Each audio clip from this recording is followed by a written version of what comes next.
Hi friends అందరికీ welcome to my channel. ఈరోజు వచ్చేసి మనం గార్లిక్ కొరియాండర్ సూప్ని ప్రిపేర్ చేసుకుందాం. ముందుగా దీనికోసం 1 టేబుల్ స్పూన్ జొన్నపిండిని తీసుకొని ఒక బౌల్లో వేసుకొని అదే బౌల్లో కొద్దిగా వాటర్ పోసుకొని ఉండలు లేకుండా కలుపుకొని పెట్టుకోవాలండి.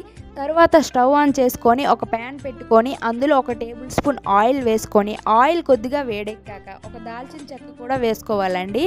తర్వాత మనం ముందుగా కట్ చేసి పెట్టుకున్న అల్లం వెల్లుల్లి ముక్కలని దాంట్లో వేసుకొని ఇంకో 1/2 నిమిషం వరకు వేయించుకోవాలండి. ఈ అల్లం వెల్లుల్లి ముక్కలు 1/2 నిమిషం వేగాక ముందుగా కట్ చేసి పెట్టుకున్న ముక్కలు క్యారెట్, క్యాబేజీ, ఇంకా స్వీట్ కార్న్, ఆనియన్స్, పచ్చిమిర్చి ముక్కలు కూడా అందులో వేసుకోవాలండి. నేనైతే ఇక్కడ ముందుగానే కట్ చేసి పెట్టుకున్నానండి, అది మీకు చూపించలేదు.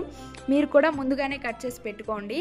తర్వాత ఇవి 1/2 నిమిషం వేగాలండి. ఈ వెజిటేబుల్స్ అన్నీ 1/2 నిమిషం వేగాక దీంట్లో 1/2 లీటర్ వరకు వాటర్ పోసుకొని బాగా మరిగించుకోవాలండి. ఇవి మరుగుతున్నప్పుడు మనం కొద్దిగా కొత్తిమీర తీసుకొని అందులో వేసుకొని బాగా కలుపుకోవాలండి. తర్వాత రుచికి తగ్గట్టు సాల్ట్ ఇంకా పెప్పర్ పౌడర్ కూడా వేసుకొని బాగా కలుపుకోవాలండి.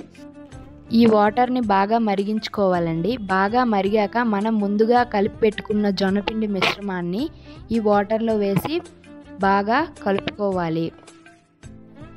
బాగా కలుపుకున్నాక 3 నిమిషాల వరకు మూత పెట్టి ఉడికించుకోవాలి.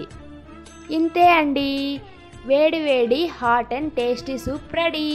దీన్ని ఒక బౌల్లో సర్వ్ చేసుకొని నిమ్మకాయ పిండుకొని తీసుకోవడమే. Thank you for watching.